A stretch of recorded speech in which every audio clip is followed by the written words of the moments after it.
ние имаме наши социјални улоги. И, например, имаме 3 главни социјални улоги кои што се наши многу битни идентитети. Тоа е улогата на партнер, улогата на родител и улогата на професионалец. Значи, претежно овие 3 идентитети ја формираат целината на нашата личност. И во исто време овие 3 се најосетливите. Дора, како си? Како сум? Тоа е добро прашање, да ти кажам. Изминативе денови, па и никој не ме прашал како сум. Ти си првиот.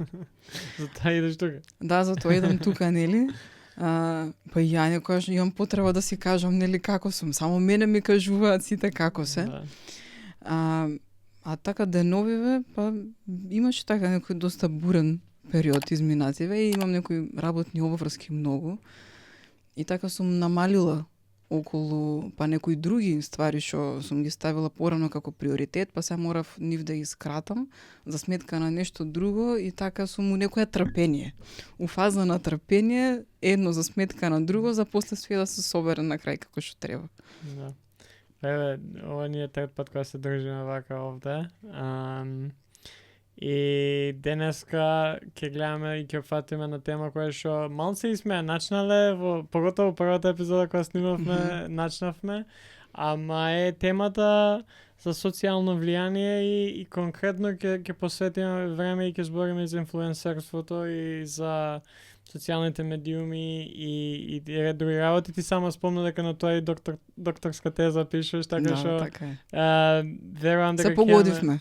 Верувам дека ќе имаме солидни сат време, можеме и уште повеќе да збориме, ама кажи ми, баш поради тоа што спомна дека ја пишуваш твојата устави докторска теза на ова, од каде доаѓа идејата и зошто го правиш тоа?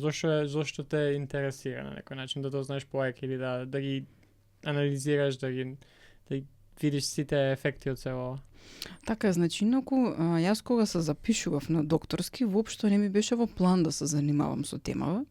Мојата првична тема беше да се занимавам со клиничка психологија, бидејќи, нели, психотерапијата тоа го работам и психотерапијата е на некој начин дел од клиничката пракса. Меѓутоа, со таа тема, која што сакав да аплицирам на докторски, што ми беше во клиничка психологија во таа област, нигде не ме примија. Иначе, некако ми беше една друга идеја, ако не можат, нели, да ме примат со оваа тема, да имам план Б. И планот Б ми беше тема од социјалната психологија, а тоа е како и на кој начин социјалното влијание ние луѓето го примаме. Односно, кои карактерни црти се клучни да ние го примиме социјалното влијание. И нели од кај ми беше инспирацијата за сето тоа? Тоа беа од неодамнешните случувања, нели, што ги имавме од ковид пандемијата. Бидејќи тука баш дојде до израз таа една конформираност и послушност од една страна кај луѓето, меѓутоа од друга страна пак дојде, нели, до израз и бунтот кај некои други луѓе, и така се случи една поделба меѓу луѓето со само две поларности, кои беа, нели, конфликти имаше, дали треба да постојат тие правила, карантини, дали не треба. И некако јас бев веројатно страната на бунтовниците, па тоа ме инспирираше, нели, да докажам што се случува во нас луѓето, нашиот мајндсет, тоа како ние се конформираме, како стравот влијае, нели, на нас да се собереме, да се повлечеме, како паниката може да стане онака тој стадо ефект да го има, нели, сите луѓе превзема исти чекори, например, сите одеа да купуваат тоалетна хартија или сите отидоа шпагети и макарони да купуваат, да спремаат залихи, и тоа е интересен момент како сите во тој момент манифестираат исто однесување. И тоа е како една хипноза. Например, во историјата на социјалното влијание, Ле Бон тоа така го нарекол, имаме хипноза која што баш така делува и сите луѓе го губат ефектот на критичкото размислување, се претопуваат во масата, се конформираат и тоа станува како едно.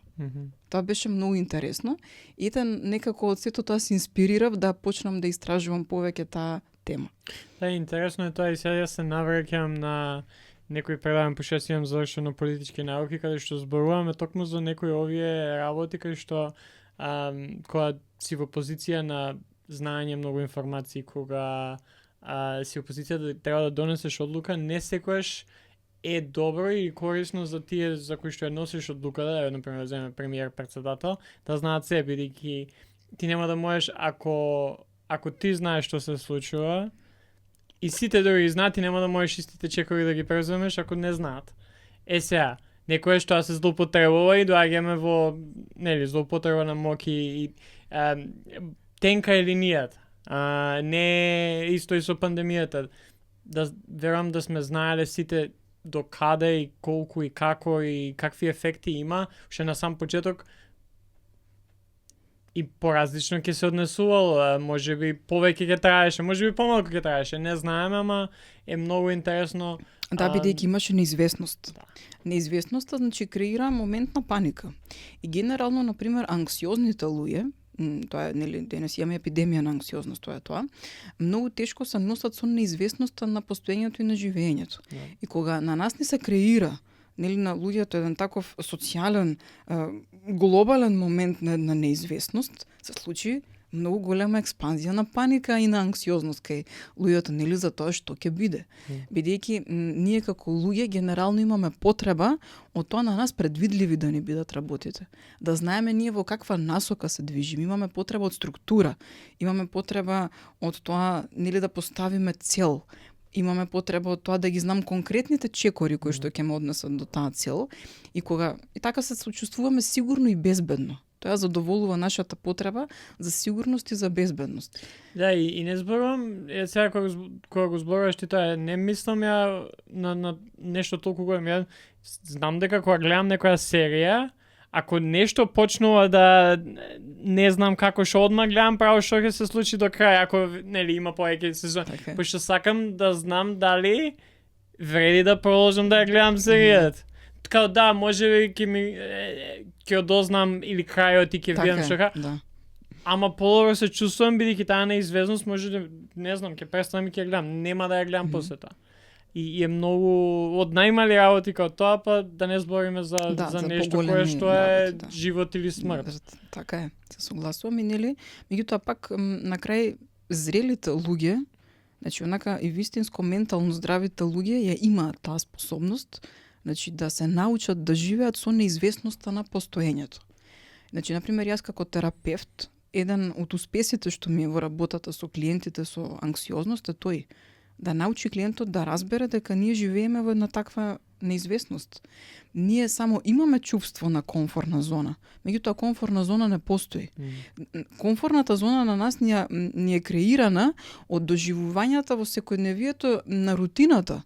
Нели, јас денеска станувам, одам на работа, го носам детето во градинка, денеска сум дошла тука, имам некој планер, некој распоред, сме се договориле и тоа креира комфортна зона. Ми движи животот во некоја насока. Меѓутоа, кога ќе се случи работа, поголема работа, која што нас не вади од комфортната зона, ние реагираме со страв. Првото чувство е, нели, страв. Ако е, нели, нешто уште поголемо, може паника да предизвика и целата ствар е колку брзо можеме да се вратиме во колосек и да ги измениме, нели, да ги измениме случувањата во нашиот живот, да ги одложиме или да ги поместиме или нешто, било што да направиме, нешто што ќе ни го намали чувството на таа неизвестност. Колку брзо знаеме да се прилагодиме и да прифатиме. Сега прашање како, например, како прво сами себе да си помогнеме во такви работи? Како да доеме до тоа да препознаеме што се случува и после тоа да реагираме соодветно? Значи, некојаш у старт кога ни е непознато, ние не можеме да препознаеме што се случува. Значи, секој човек има моменти у животот кога прво не препознаваме. Меѓутоа, откако, нели, ќе помине одредено време, веќе целата ситуација поминала, па ќе се навратиме наназад, како се веќе си го премотам филмот за тоа што се случувало и ќе сватам тогаш. Тоа се вика, нели, увид и стекнување на свесност. Меѓутоа, кога се соочуваме со непозната ситуација која што на нас ни носи неизвестност, прв пат во животот ми е како сега со ова, првиот момент, значи, што можеме да направиме, прво се смириме со самите себе. И да прифатам дека го не знам ова во моментов. Најчесто една медитација што јас ја применувам во работата со клиентите е просто само замисли дека си на површината од водата на морето и те носи таа вода. И ти немаш апсолутно никаква контрола. Ние мораме да научиме нели како да ја пуштиме контролата и на тој начин се препуштаме. Водата во тој момент е символ на животот, каде што нели ја му се препуштам на животот и верувам дека ќе ми го даде најдоброто за мене. И тоа значи е трпение во дадениот момент, меѓутоа нели луѓето сме различни, секој има различен праг нели на толеранција, на фрустрација, различен праг на трпение, некој има повеќе, некој помалку. И сега, значи, некои се поприлагодливи луѓе, некои не се толку, меѓутоа сето тоа нели поентата на крај секој човек да може да го достигне својот максимален потенцијал во сето тоа нели за да би научил помирно и поспокојно да живее. Да. А како, например, ако сме без разлика дали тоа е партнерска врска или пријател или дома, како на тие луѓе да им помогнеме? Бидејќи ја најчесто го гледам тоа во врски со други луѓе и во односи со други луѓе, кај што, окей, да, ја можеби сум свесен за тоа, бидејќи сум имал прилика да размислам за тоа, сум поминал низ неколку различни искуства, промени и знам како да се справувам со тоа до степен да окей, јас сум окей со тоа, не ме парализира. Ама како да им помогнеме на другите околу нас, кога гледаме дека поминуваат низ тоа, а не се таму кај што можеби јас сум или ти си. Океј, па да, и тука нели ни почнува тоа за кое што денеска сме овде, да. Тоа е како можам да влијам на другиот поединец. И точно уствари, кога ние социјалното влијание, на пример, се однесува на тоа, нели на способноста да креираме одредена промена или одредени доживувања, промена во мислите, во чувствата, во однесувањето кај друг поединец или кај одредена група. Меѓутоа, секогаш прашањето е тој другиот поединец кој што го прима влијанието, од што е мотивиран да го прими влијанието и дали сака да го прими. Сега тука, кога ние се обидуваме, например, да му помогнеме на некого, многу е важно дали човекот сака да му биде помогнато. И на тој начин нашето влијание врз него би било уважено, ама он треба да сака. Меѓутоа, ако човекот, личноста, како да кажам, е заведена од некои други аспекти на живењето и нема доверба во тоа дека може да му помогне, значи не може да му биде помогнато. И, например, и тоа на нас денеска ни се случува масовно. Да ние веруваме во одредени информации, кои што ни се пласираат, не знам, на социјалните мрежи или на било каков друг начин, заведени сме од тие информации, а не гледаме каде е вистинската помош. Тоа се случува често и се случува поготово во многу сфери, верувам, дали во политика, дали у ментално здравје, у наука, во било што, меѓутоа бидејќи јас нели ги пратам информациите од мојата област, можам многу повеќе за тоа да кажам. Нели на кој начин дури одредени информации го влошуваат менталното здравје кај луѓето, бидејќи многу мора да се прави разлика меѓу тоа како ќе ти помогнам, дали тоа се базира на мој личен став, на мое лично искуство или се базира на некакво стручно знаење, на некакви факти. И сега што се случува? Многу професионалци денеска, за жал, еве и кај нас и во регионот или било каде, пласираат информации. Тоа се инфлуенсери, пласираат информации на социјалните мрежи кои што не се факти. Тоа се нивни лични ставови, нивни лични искуства, кои што може да помогнат на некого и му помогнале на некој. Меѓутоа креираат влијание со тоа, а тоа не е генерализирано. И после што се случува кога некој станува инфлуенсер, тој добива следбеници, тој човек добива followers, како што се вика. И сега, кога некој почнува него да го обожава, јако го обожава, кај луѓето после се губи критичкото размислување за тој човек. Он значи толку е веќе хипнотизиран од тоа што инфлуенсерот го збори, од неговото влијание, од начинот на кој што тоа го збори, од харизмата. И сега, например, примачот од другата страна, примателот, значи некоја информација што он ја кажал во инфлуенсеров, кај него кликнала. Му допрела некоја критична точка во него самиот и, значи, он се залепува за тоа. И после веќе 1, 2, 3, 5 такви точки и се губи тотално веќе критичкото размислување за таа личност. Кој е нејзиниот бекграунд, зошто она тоа го збори. Иначе јас постојано и го спомнувам некогаш тоа и на мојот Инстаграм профил, значи дали луѓе знаете да процените релевантна содржина што стварно може да ви помогне. Заради тоа што не се што ние мислиме дека е помош е вистинска помош. Некогаш некој тргнува со добра намера за нешто, меѓутоа добрата намера не е доволна за помош. Значи мораме да имаме нели соодветно знаење, алатки, искуства, нели кога ти како пријател на некој му даваш совет од твоето искуство за тоа како да му помогнеш, ти си свесен и поаѓаш од тоа дека тоа е твое искуство, на тебе тоа ти помогнало. Меѓутоа не значи дека твоето искуство е применливо за некој друг. Нели, ми се, окей, може стварно да, ќе му помогнеш на некој, тоа супер, ама нема на сите. Да.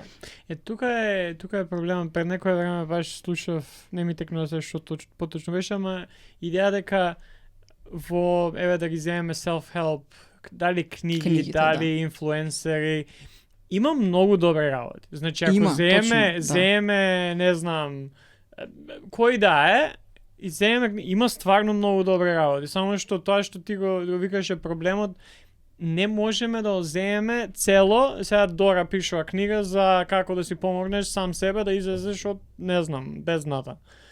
И ако земеш се да правиш како Дора што прави, многу ќе биде тешко и, значи, да, многу нема тешко, да бидејќи успееш. секој затоа е на пример и во психотерапијата ние имаме различни правци. Значи сега го кажав мојот пример, јас како работам со клиентите, на пример, што имаат анксиозност, ама некој друг колега има некој друг правец применува и он на него тоа точно му се покажало. Да. И пак нели зависи од капацитетот и од мајндсетот на примателот на информацијата. Тоа не е многу важно. А заради тоа што, на пример, кога се шират дезинформација, јас можам да кажам многу примери од пракса. Значи, сум имала примери во кои што, на пример, клиентот доаѓа и вика, дали имам јас нарцистично нарушување? Нели ние у минатата епизода зборевме за тоа. И јас викам, од кај ти нели оваа идеја дека ти тоа го имаш? И он вика, па не знам, мојот партнер ми кажа на мене дека јас го имам, бидејќи он слушал таму некои видеа, инфлуенсери, читал некаква содржина. Меѓутоа, тие содржини често пати се вадат од контекст, значи за волја на вистината. И сега, значи, личноста доаѓа да биде диагностицирана, да и се даде потврда дали она има, бидејќи таму некој нешто гледал, спомнал. И прашање е тоа што е гледано, дали е навистина релевантно, меѓутоа, бидејќи денеска, на пример, еве кога спомнавме, нарцисоидноста стана многу популарна тема. Меѓутоа е overdiagnosed на социјалните мрежи. И што е многу интересен момент, за нарцисоидноста почна многу да се зборува со самиот развој на социјалните мрежи, бидејќи сите почнаа селфи да прават, да се сликаат, па нели се сликаме, се снимаме на видеа, правиме рилсови, и луѓето заборавија еден момент, дека значи така функционира правилото на маркетингот на Инстаграм, а нема врска тоа со нарцисоидност. Значи, кога ти знаеш дека така функционира правилото на маркетингот, ти мораш да го направиш тоа. Ти мораш да влезеш во правилото за да ги добиеш соодветните резултати. Сите што имаме Инстаграм профили, од прилика знаеме од искуство дека видеата носат најголема гледаност. И ако јас знам дека носат најголема гледаност, автоматски ќе го повторувам тоа однесување безброј пати за да ги добиам тие резултати.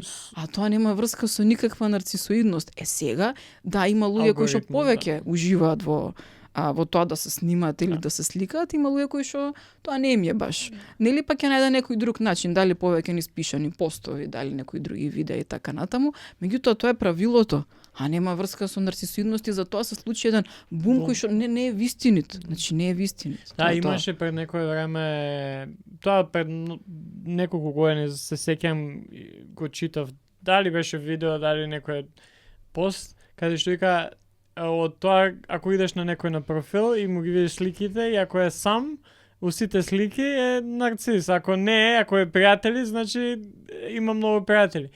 Не е точно. Сите знаеме дека, окей, да, дали може да биде еден од 20 да биде така, секако, не е проблем, може и повеќе. Ама, кога ќе ставиш слика сам, повеќе лајкови добиваш од колку ќе ставиш слика со други. Така е. Значи тоа е алгоритмот е тој. Не значи дека се ако ја немам ставено слика со ниту еден, пошто нели се, секој има различен вид на естетика, секој има различен вид на како сака да му изгледа профилот, еве ако збориме конкретно за Инстаграм. Ама не може сега ти да поврзаш, овој не става слики со никој освен со самиот себе, овој е нарцис одма. Не, едноставно. Така функционира алгоритмот и Тоа е, мора ти кој што Така, кажеш. значи, се вклопувам у правилото, нели го правам тоа што ми носи најмногу резултати. Тоа нема врска со никаква црта.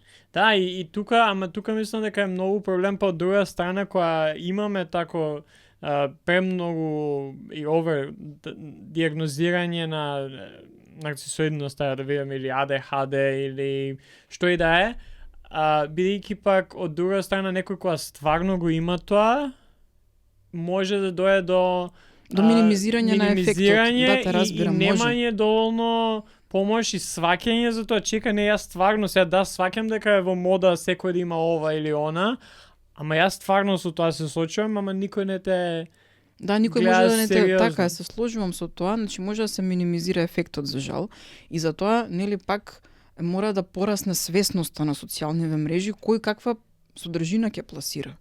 Или на пример еве друга популарна тема која што ни е родителството. На пример, јас искрено не сум тип на терапевт кој што не дека не го поддржувам, меѓутоа не сум некој посебен фанатик на позитивното родителство, на тоа што се збори нели често во последно време. Поради тоа што јас тоа сум го увидела дека кога еден човек има внатре во својата личност развиена одговорност, ако јас тебе, Ѓорги, ти ветам нешто и го исполнам тоа, тоа значи дека јас тоа ќе го ветам и на ќерка ми и на неа ќе го исполнам тоа. Меѓутоа човек кој што има проблем со исполнување на ветувања, тој човек секаде го има тој проблем, тоа е негова карактерна особина. Тој човек нема развиено доволно свест за сопствената одговорност. Значи, свесноста е наша целина. Не можам јас да бидам одговорен родител, а да бидам неодговорен на друго место. Тоа 100% не оди така. Значи, кога некој е одговорен, тој е одговорен на секаде. Значи, ние можеме да правиме муабет за мали отстапувања во одговорноста во нештото, негде си 60-40. Некојаш нели ќе биде и 70-30, ќе отстапиш па ќе искомпензираш со нешто после. Меѓутоа, во суштина, одговорноста е главна карактерна особина и тој човек е секаде одговорен. Може на одложување да биде тоа. И тоа, значи, кога сум видела, кога работам со една личност, и кога ќе видам дека кај тој човек сериозно расте зрелоста и совесноста, јас знам дека тој ќе биде, еве да речеме, просечно добар родител. Ајде да не одиме нели во идеални сега дефиниции за тоа што е добриот родител. Од друга страна, јас тебе милион техники можам да ти кажам како ти да направиш позитивна дисциплина, позитивно родителство, меѓутоа ти внатре тоа не го чувствуваш, внатре ти не си тој. И едноставно тоа се улоги. Ние имаме наши социјални улоги. И, например, имаме 3 главни социјални улоги кои што се наши многу битни идентитети. Тоа е улогата на партнер, улогата на родител и улогата на професионалец. Значи, претежно овие 3 идентитети ја формираат целината на нашата личност. И во исто време овие 3 се најосетливите идентитети во нас, баш бидејќи ја формираат нашата личност.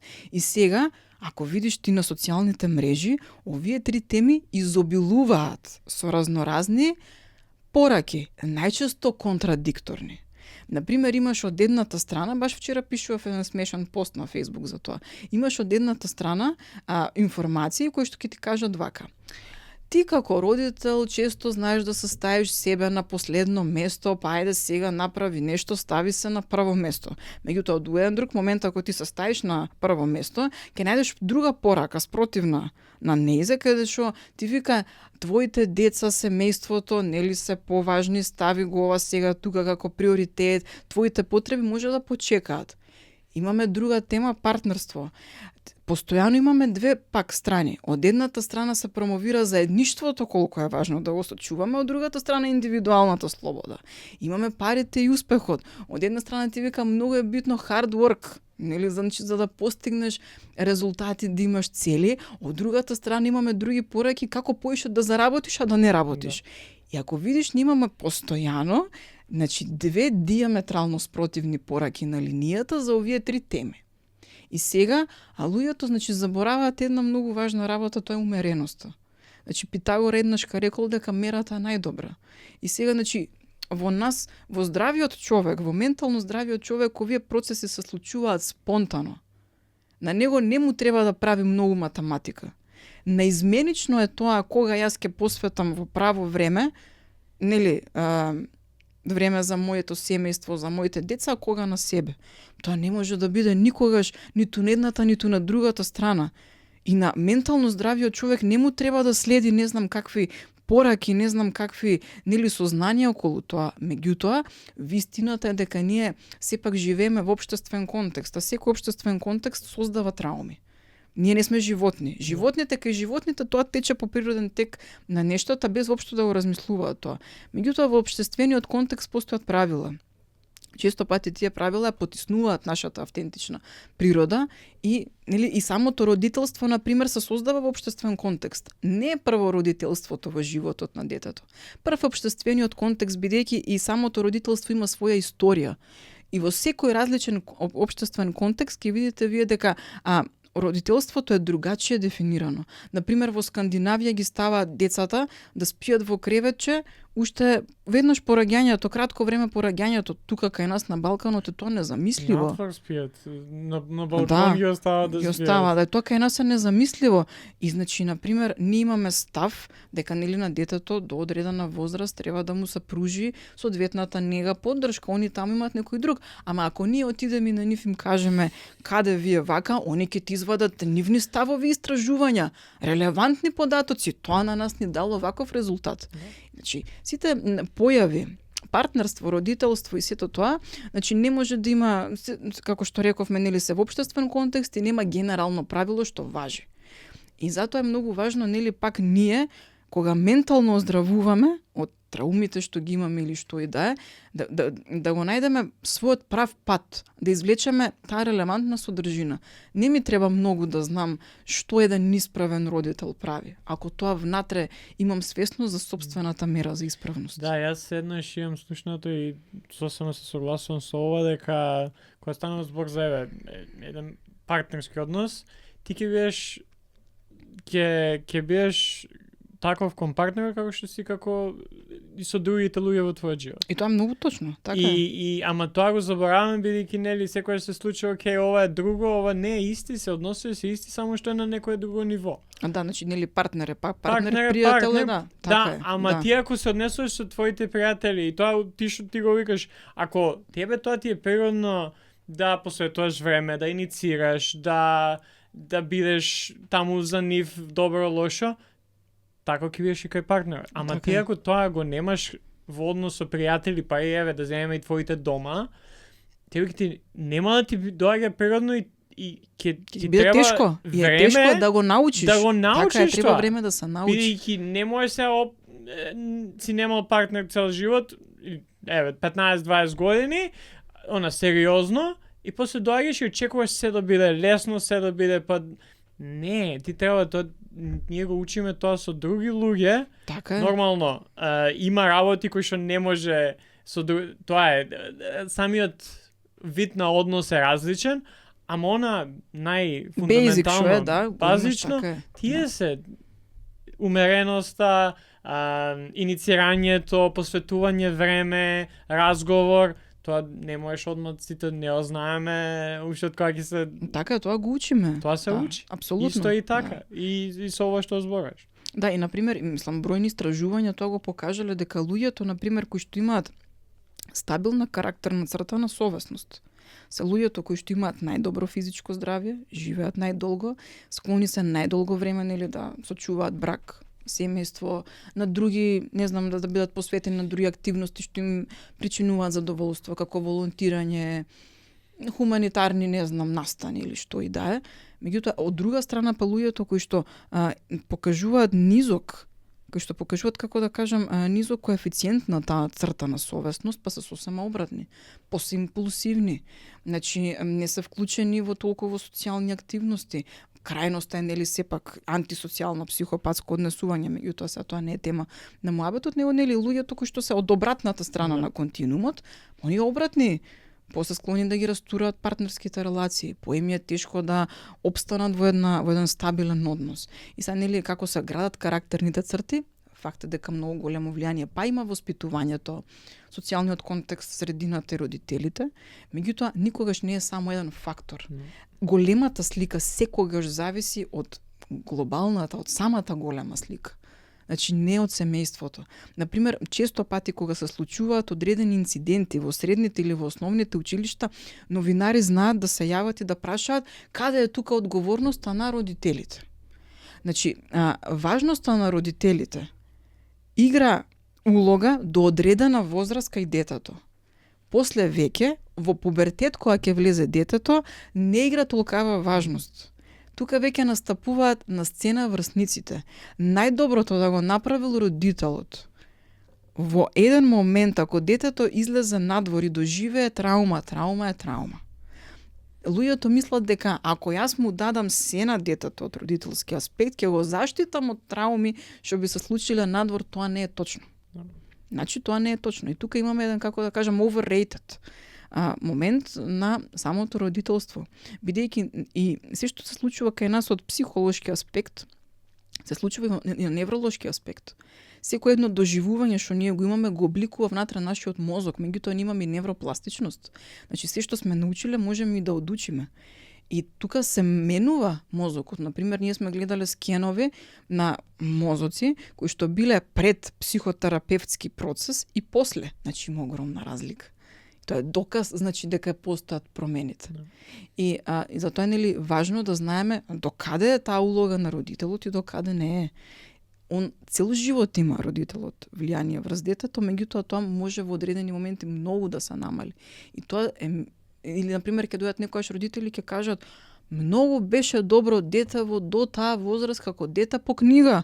Одеднашка нешто се случи со детево. Не викам, не се случило ништо, детето променило својата улога. Во друг социјален контекст тоа дете значи стекнало некоја друга улога и во други процеси е влезено.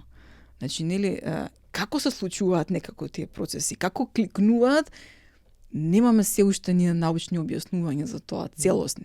Бидејќи кај еден поединец ќе бидат едни процеси, кај друг поединец се други процеси.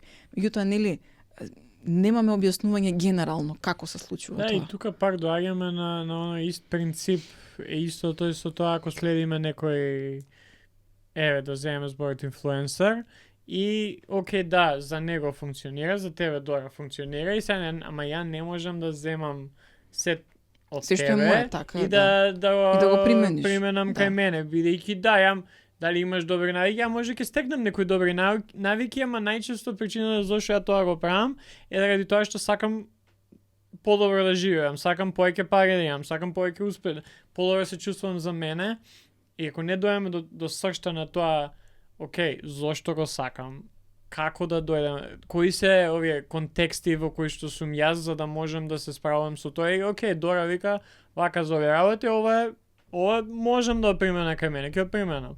Следното ќе видиш од некој друг.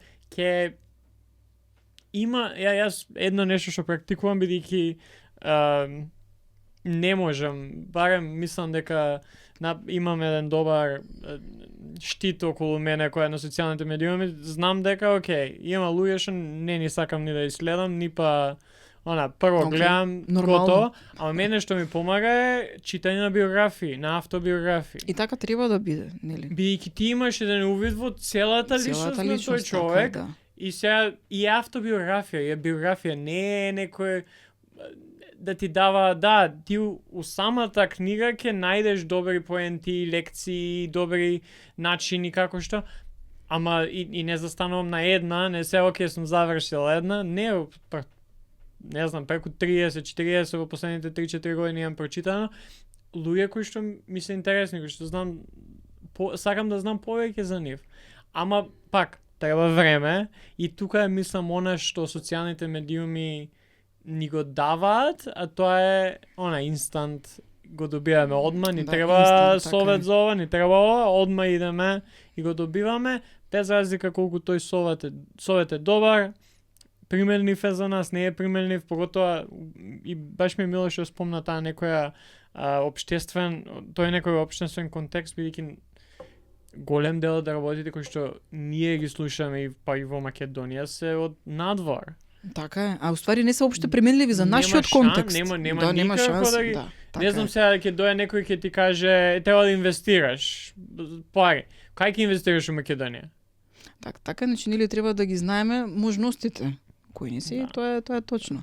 Меѓутоа нели ова ти што го кажа, ги читам биографиите или автобиографиите. Океј, тоа е можеби еден твој начин да одбереш рол модел.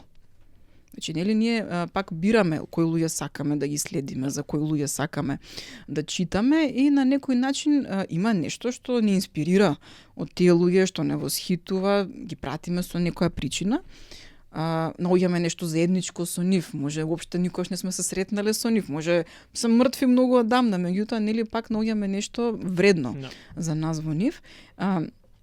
И сега нели баш тоа е прашањето како ги одбираме тие луѓе. Нели зошто одбирам да го следам? Ти ги спомна биографиите. И инфлуенсерите исто е. Зошто одбирам да го следам некој што го следам? Нели морам да носам јас нешто во заедничко со тој човек. Зашто ако ги пратиш, например, профилите на инфлуенсерите и нивните пораки, често пораките се повторуваат. Не еден или на друг начин, луѓето ја повторуваат пораката. И он тоа што го повторува, што го зборува инфлуенсерот на неговиот профил, он има некоја точка во него, лична, кај што тоа нешто допира. И често пати, за жал, имаат самите тие луѓе неразрешени лични работи во себе, инфлуенсерите, и тоа и на тој начин, со тоа што јавно ги промовираат тие содржини, тоа на нив им е терапијата. Тоа на нив им олеснува. Со тоа што он ќе добие публика, ќе добие лајкови, ќе добие било што, он на тој начин гради поддршка. На него му се потребни луѓето за неговиот проблем некако да биде дали разрешен, дали му е тоа поддршка, дали и иако тоа се прави, не знам, на социјална мрежа, во некој виртуелен свет, доживувањето е сосема исто. Бидејќи, не знам, нашиот емоционален центар, таму амигдалата, мозокот не прави разлика меѓу нештото дали е фантазија или е реалност, едноставно ја прима само информацијата и чувството се доживува. И многу пати, значи, луѓето ги прават умислено или несвесно овие работи, без да помислат дека креираат влијание кај тој некој таму. И дека тој некој ќе се залепи на таа содржина, ќе се препознае дека нешто му се случува и на него, а тоа може сосема надвор од контекстот да биде. Значи, тоа е пак многу битен елемент, нели, што не мотивира нас да ги споделуваме тие содржини, зошто ги споделуваме и, нели, што сакаме ние самите да добиеме со тоа и која е целта.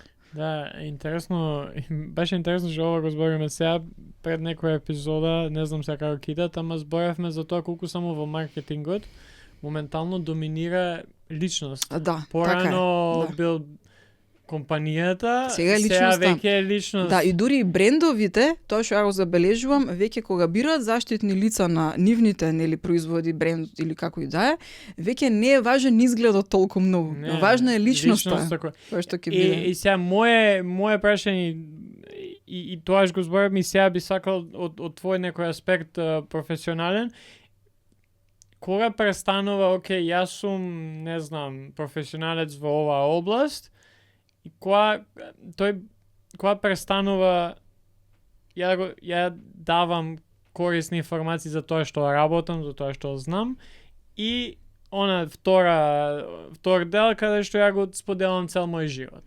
Да, тоа е супер прашање. Зашто еве, например, во мојата професија, во психотерапијата, во психологијата, тоа е некако разбирливо, искрено.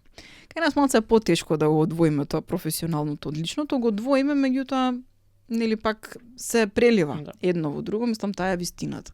А сега што се случува денеска? Сега некако денеска у сите професии тоа како да се деси. И сега гледам, значи, баш пошто нели јас следам, како и ти што следиш, нели сите следиме, гледам на пример некои инфлуенсери, човекот е одличен бизнисмен, можеби прави некоја, не знам, увезува трговија на некој, не знам, на било што, на некои продукти. Ама одеднашка неговиот бизнис не е успешен зашто е бизнисот само, неговиот бизнис си се тие продуктите. Меѓутоа он станува личноста. Нели неговиот бизнис станува личноста и го гледам на, нели гледаме подкасти со нив, ги повикани се од луѓе влијателни се, ги прашуваат за тоа, нели како го создале бизнисот, кои се карактерните особини, и тие веќе луѓе почнуваат да одговараат на теми кои што, например, не се нивната струка, можеби. Немаат они научни знаења или факти, меѓутоа факт е дека имаат искуство. И сега, нели, која е линијата меѓу тоа да се одвои, искрено не знам. А мислам дека тоа се повеќе ќе биде така. Заради тоа што Инстаграмот и самиот Инстаграм и социјалните мрежи, што се случи? Во еден момент кога излегоа, кога беа некако на некој начин популарни, бидејќи нели социјалните мрежи имаат свој развој и они се променливи со текот на времето. У прв момент до пред не знам, можда 5-10 години како и да беше, тоа што се случуваше, ние гледавме совршени профили. Нели па фидот како е нареден, па со какви бои, па какви слики се стаени, па кој колку лајкови имал или сето тоа. И одеднаш како луѓето се изморија од таа совршеност. Знаеш како, тоа ти е како фаза на која си заљубен. Прво нели си со партнерот, па гледаш ханимун фаза и како тоа да се случи на социјалните мрежи. Па се представуваш нели колку си совршен, кои се твоите вредности, кои све вака така и одеднашка бум. Одеднашка веќе се изморуваш од притисокот на тоа чувство, на таа идеалност. И тоа се случи истото на социјалните мрежи. Луѓето се изморија од идеалниот приказ на нештата. И река, чекај, ова не може да биде вака. Дури, едноставно, кога веќе ќе стане толку составен дел на живењето, социјалната мрежа, не можеш контролата да одржиш до крај на тој идеален приказ. Ќе се распадне самиот од себе. Мора во еден момент ќе прикажеш нешто лично. И тоа почна да се случува спонтано, јас мислам дека самото од себе. И на крај, нели, дојдовме до еден момент каде што се спои маркетингот со личното. И, нели, и дури и самиот бизнис на некој, веќе многу повеќе успешноста на бизнисот зависи од тоа да знаеш кој стои позади бизнисот. Веќе не е сеедно. И до некаде искрено јас во тоа гледам позитивен аспект. Заради тоа што на тој начин ќе се развијат многу општествено одговорни компании, бидејќи нели ако знам дека не е доволно веќе само да сме успешни и да правиме пари, што се вика капиталот во бизнисот. Важно е на кој начин нели ние креираме импакт со сето тоа. Дали ќе какви чекори ќе превземаат другите луѓе од тоа што го гледат од нас како пример. Значи веќе тоа станува многу важно и добро мислам дека тоа ќе се развива во зголемување на свесноста кај луѓето. И сега, нели, на крајот па на краиштото, нели, прашањето дали треба или не треба да се одвои тоа од тоа, ќе остане. Меѓутоа, ако создава тоа позитивни аспекти, па и не мора да биде одвоено на тој начин, ние само би имале поавтентичен живот, можеби. Да, и пак мислам дека свршта се доаѓаме до тоа што спомна на самиот почеток, се зависи од примателот.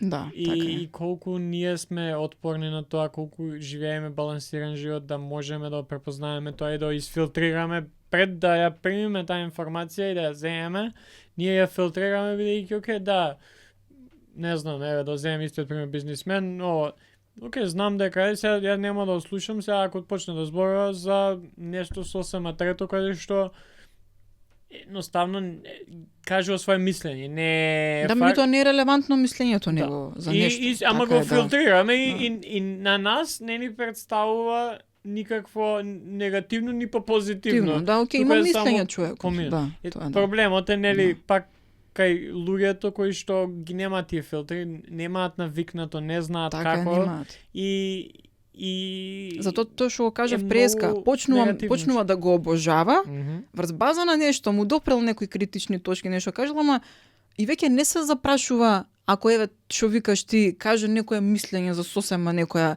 нерелевантна содржина, него тој веќе што почнал да го обожава, се идентификувал со него, ќе кликне лайк по дефолт. Да, не ни размислува више дали него тоа е тој ликот за него. Фразата never meet your idols. Да. Пошто секојаш ќе бидеш разочаран. Да, така е. Бидејќи кога ствараме идоли од некој или од нешто, фиксно ќе бидеш разочаран. Неретко кога се случува, ќе ја започнеш личноста која што си ја идолизирал и ќе бидеш ова е се што мислев. Најчесто се случува обратното. Кај што немаш некое мислење, ќе запознаеш некој и си кажа, вау, окей, real deal. Ама тоа е never meet your idols, бидејќи ќе бидеш разочаран. Ради токму тоа што која беше, таа беше едни од Божјите заповеди, нели? Немој да имаш идоли. Да, нема идоли, да. Океј, значи, пак ќе кажам, значи тука има кај примателите на пораките, нели, малку тука застановме. Значи многу е важно, луѓето имаат потреба тоа се конформираат. Пред се поради исконската потреба за припадност во група. Бидејќи таа потреба на нас ни овозможува ние да преживееме. Човек сам ништо не може. На крајот од денот мораме да живееме во група, во заедница, во нешто. И многу пати, дури шокантни истражувања, резултати се покажани во психологијата, кога, значи, еве, например, еден од најпознатите експерименти е кога експериментаторот покажува должина на линии, на одреден зид. И он, значи, вика одредени луѓе да кажат колкава е отприлика должината. И овие луѓе даваат грешна информација. Меѓутоа, целата група почнува да се конформира и да ја кажува истата грешна информација, без да развие критичко размислување. И тоа ние го гледаме во многу аспекти на живењето. Тоа е таа хипноза. Од една страна тоа предизвикува причината за тоа зашто е така. Едно е преживувањето, друга е тоа предизвикува леснотија. Не морам да мислам. Ако сите викаат така, онда нека е така, нели? Како за сите, така и за мене. И секогаш бројот на луѓе што размислуваат критички е помал во однос, нели, на мнозинството и во однос на тоа кои одговори они ќе генерираат. Едната ствар е таа, другата ствар, луѓето имаат потреба да бидат водени. Значи, тоа е веќе послушност. Тоа е потребата од послушност. Имам потреба некој да ме води низ нешто. А причината зашто имам потреба некој да ме води низ нешто е бидејќи имам намалена одговорност. На луѓето пак внатре во нив им е потешко да превземат одговорност за самите себе, отколку некој да ги води. Затоа ќе те послушам. Океј, или на пример, кога ќе дојдат луѓето на терапија, бараат совет. Советот на него ќе му го реши проблемот. Бидејќи, ама ако јас му го дадам советот, ќе рече Дора мене така ми кажа. Значи Дора стои како одговорен лик за мојата постапка и јас само го спроведувам кажаното. Меѓутоа, поентата на терапијата не е тоа. И тогаш јас, нели, и сите терапевти што работат му го враќаме назад. Му викаме, не, ти овде не си за совет. Ти си тука должен да пораснеш. Нели, да ти ја развиеш својата одговорност. И нели, сега тука има долг еволутивен процес, фаза не чека, каде што луѓето, нели, би можеле да излезат од таа послушност, до сега не се случило тоа во историјата, некој масовно се случи да излезе од тоа. Едноставно луѓето имаат потреба од водачи. И тие водачи, например, денеска се исто така. Инфлуенсерите, ако порано во минатото, нели, влијанието се правело преку телевизијата, преку радиото, до душа и денеска уште се прави, меѓутоа не постоја социјалните мрежи. Најимпактното влијание денеска се прави на социјалните мрежи, а самото социјално влијание историски најголемиот пресврт го доживува за време на Првата и Втората светска војна со појавата на пропагандата. И денеска пропагандата е на социјалните мрежи. Секој еден инфлуенсер кој што зборува за одредена тема, застапува нешто, за било што, секој човек има еден свој вид на пропаганда.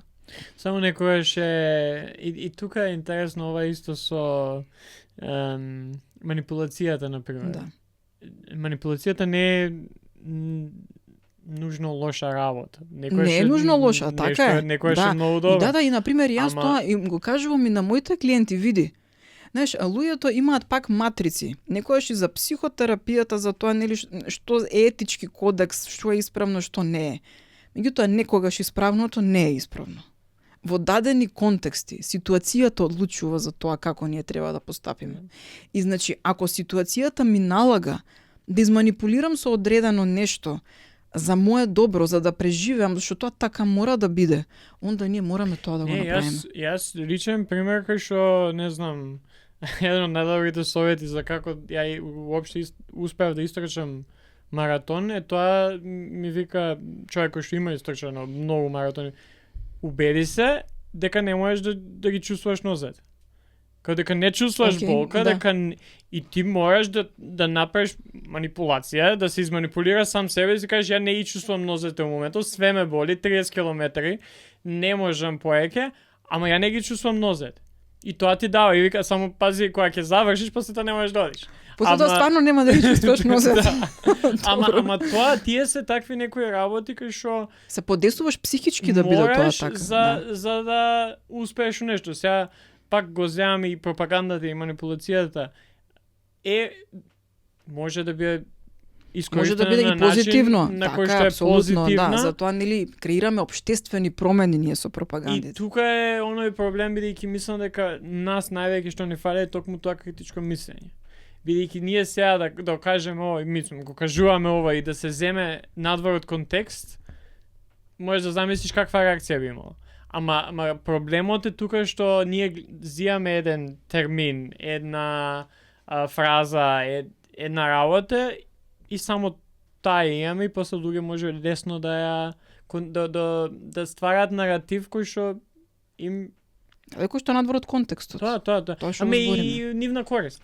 Да. И тука е оној, нели, зборуваме за примателите, ма и за тие што се инфлуенсери, за тие што поставуваат норми и култура, наративот и таа одговорност, каде што, да, тие што ја примаме или примаат, немаме одговорност, ама одговорноста па е кај другите. И колку е тоа као некој предизвик за луѓето Да, и кои се некои влијанија или ефекти кои што тие може негативно и позитивно да ги имаат. Да, сега тука, убаво што го кажа све ова, меѓутоа искрено многу е важно да кажеме и пак како се наместени алгоритмите да функционираат. Тоа Значи, јас често пати знам да кажам дека на нормален човек со нормална содржина му е тешко да дојде до израз на Инстаграм, мислам да бидеме реални и искрени. Бидејќи што се случува? Кои содржини доаѓаат до израз? Секаде кај што има бомбастични зборови, чувства, информации, скандали, нешто неверојатно, нешто што е надвор од нели секојдневието, од не знам што, и са тие содржини имаат најмногу прегледи, највирални се и така натаму. Ама зошто е така? Бидејќи така е наместен алгоритмот. Бидејќи можеби, ако алгоритмот бил наместен за да се гледа нели некоја, како да кажеме, по содржина која што е корисна, меѓутоа не е толку нели некоја умерена содржина, тоа што го кажавме преска, можеби ќе биде Инстаграмот досаден. А вака луѓето, значи таквите информации на луѓето им лачат, значи физиолошки процеси се случуваат.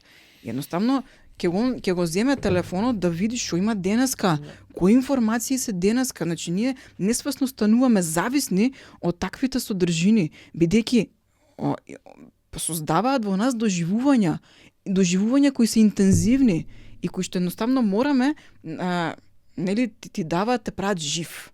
Тие доживувања едноставно сакаш да ги повторуваш, сакаш постојано да ги повторуваш и затоа денеска како да луѓето, секој втор трет човек е зависник од адреналин. Меѓутоа во голема мера таа зависност од адреналин и ја добиваме на тие социјални мрежи, на тоа кој што ќе каже, зошто ќе каже, како ќе каже, и се случува тоа што се случува.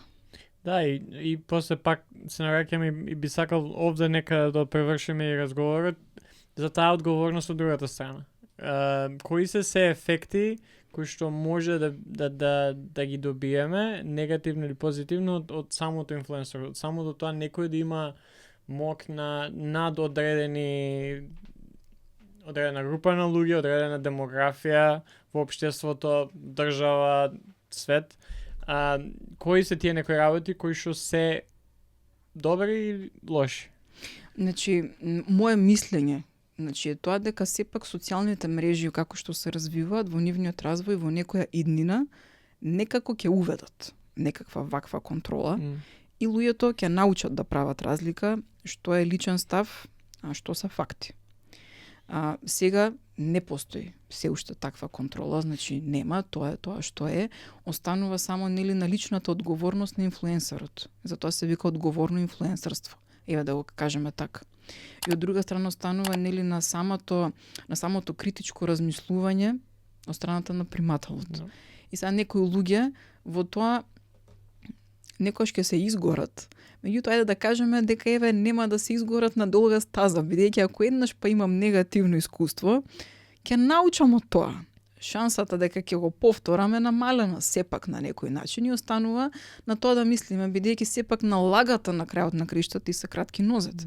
И некој што не може да понуди на долга стаза квалитетна содржина или затапка уместо со една иста содржина без развој, што се вика да се вади цело време на стара слава, едноставно кога тогаш тој човек или ќе ќе затапка или ќе почне да назадува.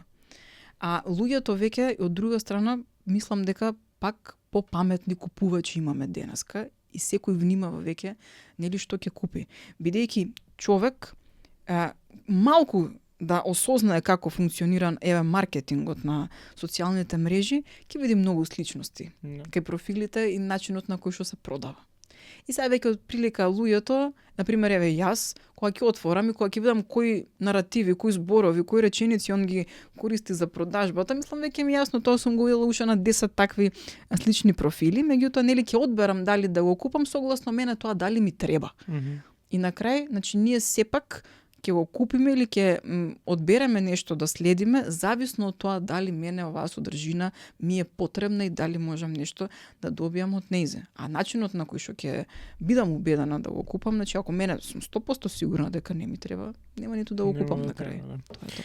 Дали има нешто што мислам сигурно има работи кои што можеме да ги збориме, ама завршувајќи ја тема околу ова барем за сега, за оваа епизода, нешто што би сакала да додадеш на крај? Нели, во овој контекст, тоа што би сакала да го додадам е пак, нели, како една завршна реченица од сето тоа што го зборевме до сега.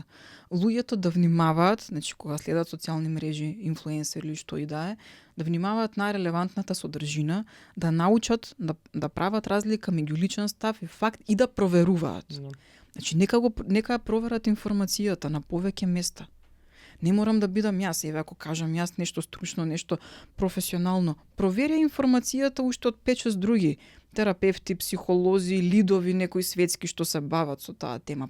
Провери го одреденото нешто пред да донесеш нели одлука за тоа дали е на вистина така, дали не е, заради тоа што вистината е дека за многу теми има противречности.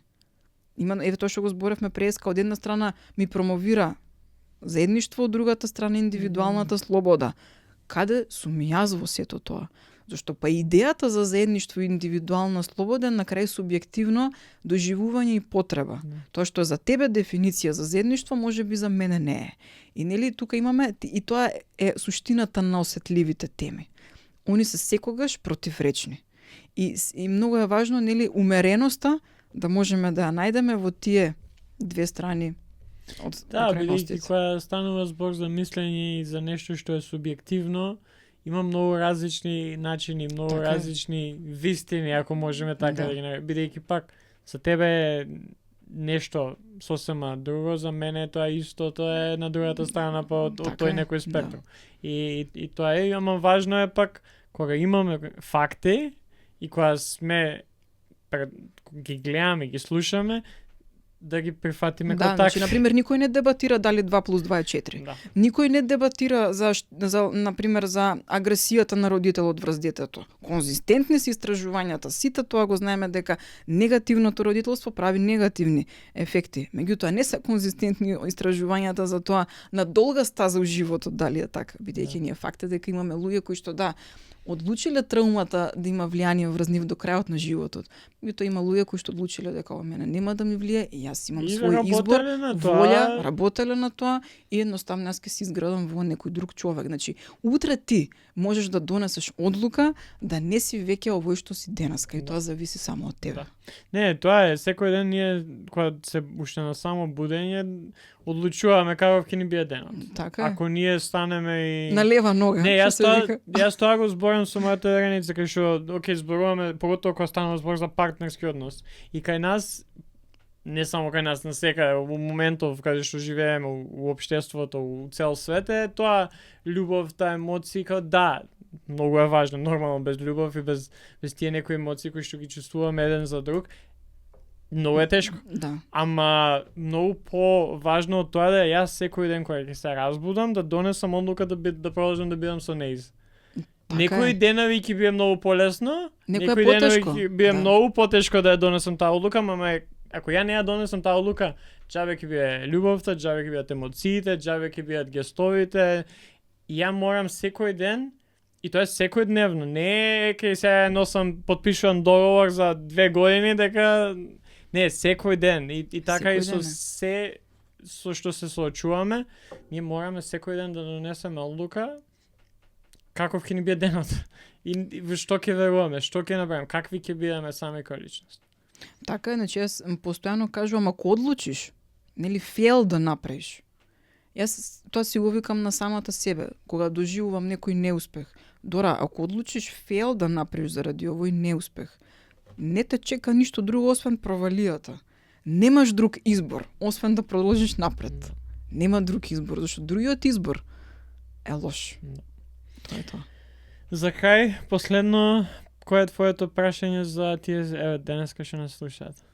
За тие денеска што нас слушаат, па би ги прашала како си.